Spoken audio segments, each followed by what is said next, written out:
Hi everyone, it's Sue Plum here to share another scrapbook process video with you. Today's layout that I am sharing was created for the Cocoa Vanilla Studio design team, and I am working with the gorgeous Storyteller collection. Now, for today's layout, I decided to pull out a few scraps that I had laying around. I also pulled out a few sheets of 12 by 12 papers you can see there, and today I am also working with a sketch. Now, if you know me, you know that working with sketches is often not my forte because I don't do very well at following sketches. I tend to start working with a sketch for a layout, and once I get into it, I go my own way. The layout takes on a life of its own and it goes in a completely different direction.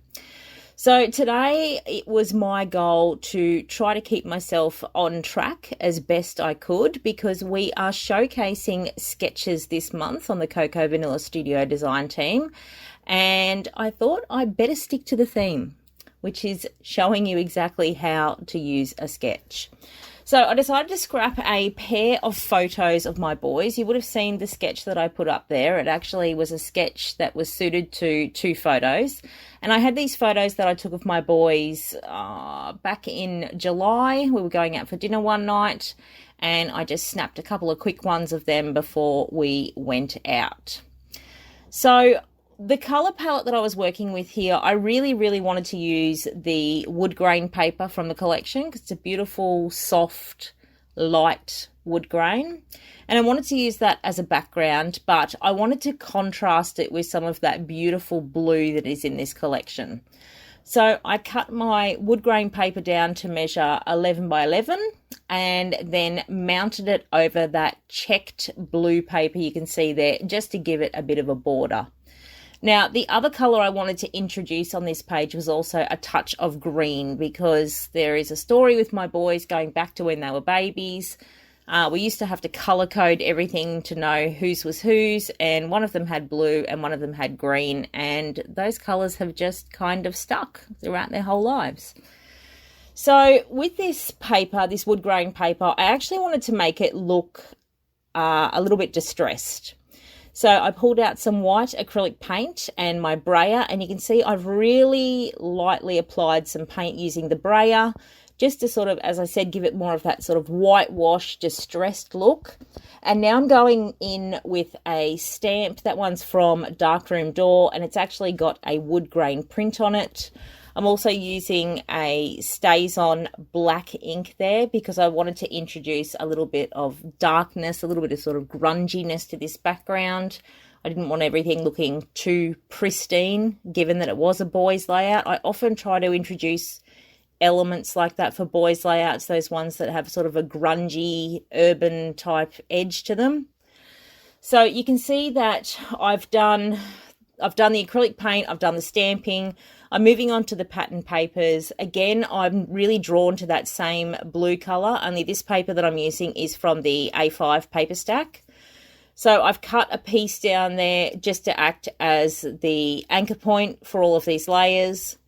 I'm cutting into some of those scraps that I had there as well, and I'm just layering up some blues and greens, as I said, to work with that colour palette.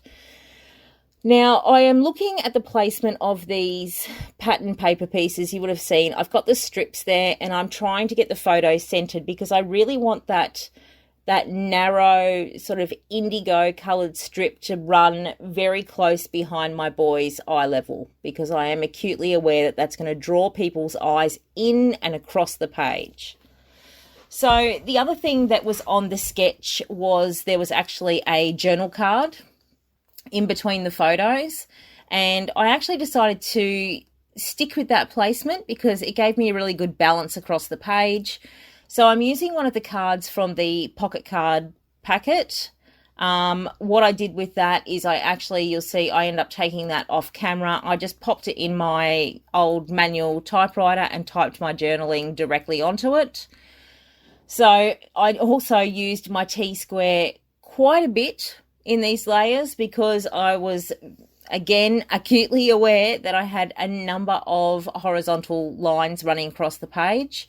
Also, the fact that that narrow strip of that indigo paper, because it had come from one of the A5 papers, obviously it wasn't wide enough to reach that far across the page. Now, I knew you weren't going to see all of it anyway, so I just cut it in half, but I had to use my T-square to make sure that it would sit level across my page. I'm fiddling around with some bits and pieces to sort of start embellishing my page. I kind of got stuck right into this one.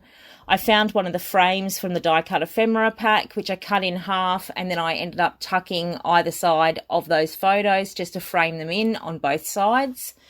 It was such, I have to say, one of the things that I struggled with this sketch is it was quite symmetrical. Now, symmetry is one of those things that really doesn't sit well with me. I try to make things symmetrical, but then in my mind and into my eye, I always want to put things on the page that then disrupt that symmetry.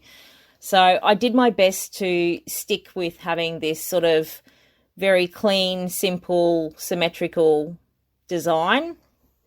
And you'll see, though, that I mucked around with that a little bit when it came to doing the embellishments. Okay, so the first thing I had to do, you can see I've typed on that journal card now. I had to place that in the center of my layout, obviously, because I needed that card centered in order to balance the other elements on either side. So I've got one photo of them going to the left, one photo of them going to the right. And then I had to figure out a way to embellish this without being too symmetrical, as I said. So I used a combination of elements. I ended up using pieces from the die cut ephemera pack. I used wood buttons. I used stickers. I used puffy stickers. You'll see them all going on my page. And you can see me using my long arm stapler as well. Now, usually I use my long arm stapler to secure my paper layers to the page. And these are usually hidden in behind my photos or other elements. But as I said, when I create a boy page, I often like to introduce elements that are grungy or a little bit sort of urban or, you know, what I perceive as masculine. And staples are one of those things. So you will often notice that on my boy pages that I do have visible staples on there. I like that metallic element on there. I like it a bit edgy, so to speak. So I'm fiddling around with the embellishments here. You can see that I have pulled 3 hearts from the die cut ephemera pack, which I have put underneath that journal card there just to fill that little space. And I thought they filled that little space quite well. And now I'm looking for something else to place sort of in the center down the bottom there.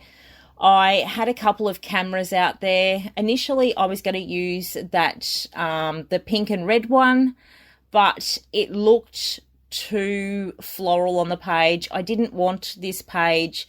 Now, believe me, I have no problem with using flowers on boy pages. I don't think flowers are necessarily something that only belong on a girl page.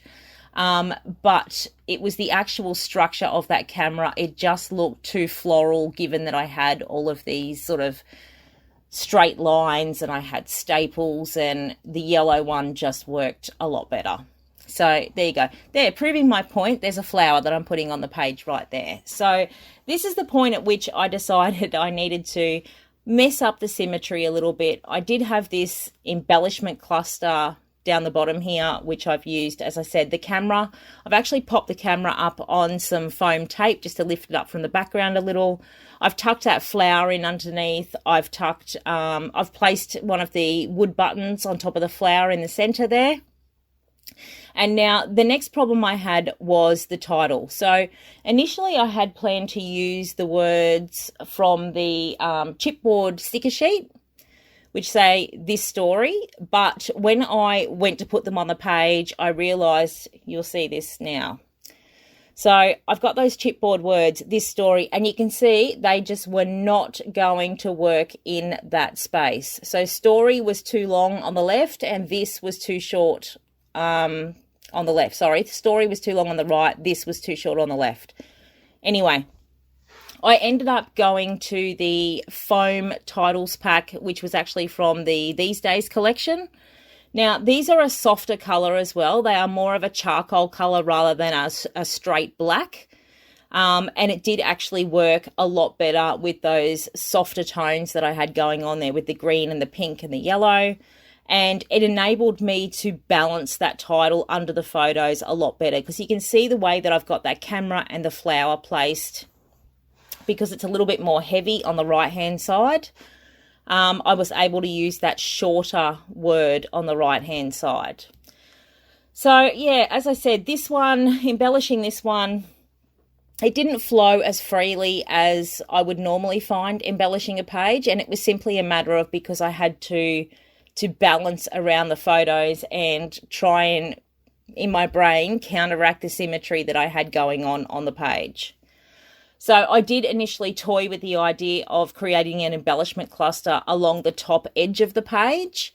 But when I actually started to put things there and look at it, it didn't sit right in my mind. So I quickly canned that idea and decided to keep my embellishments clustered in fairly tightly around the main elements on my page, which was the photos and the journaling. So I am fiddling here, finishing off. I've put wood buttons, I've put some puffy stickers, as I said, and I just thought it needed a little bit more on the background. So I grabbed out one of my Viva Las Vegas stamps, rubber stamps, and a Distress Oxide, and just stamped a little bit of blue stamping over the background. And that was it. I hope you've enjoyed my ramble. What I'll do is, I've got some little accessory stickers to go on here. I'm going to put the sketch back up here in a second so you can see how I did in comparison to the sketch. You can see how I used the sketch. I really did try and stick with this sketch as best I could, even if it was a little bit of struggle. I hope you've enjoyed this video today. I enjoyed the chance to do another masculine page, and I hopefully will have something up on my channel again soon. Sorry, I haven't had as much content up lately. I have been extremely busy at work. So thank you so much for joining me today. I will be back as soon as I can with some new content. Thanks for everyone sticking with me, and I hope you are all well. I'll see you next time. Bye.